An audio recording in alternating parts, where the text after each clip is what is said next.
ইতিহাসের পাতায় লেখা থাকবে যে একজন প্লেয়ারের জন্য বিশ্বকাপ বয়কট করে ভাই, তাও আবার আমাদের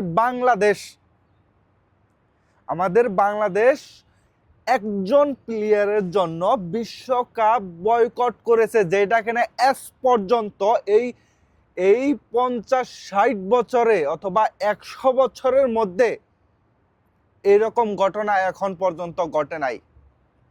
সেইটা আমাদের বাংলাদেশ দেখিয়ে দিয়েছে। এই যে ইন্ডিয়া পাকিস্তান 2 দিন পর পর তারা বলে যে পাকিস্তানের বিপক্ষে আমরা খেলবো না, বা পাকিস্তান বলে আমরা ইন্ডিয়ার বিপক্ষে খেলবো না।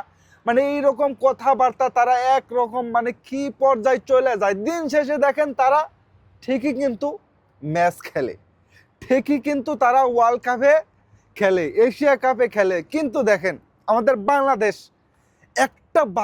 একটা বার শুধু বলেছিল যে আমরা ইন্ডিয়াতে গিয়ে টি-20 ওয়ার্ল্ড কাপ খেলবো না।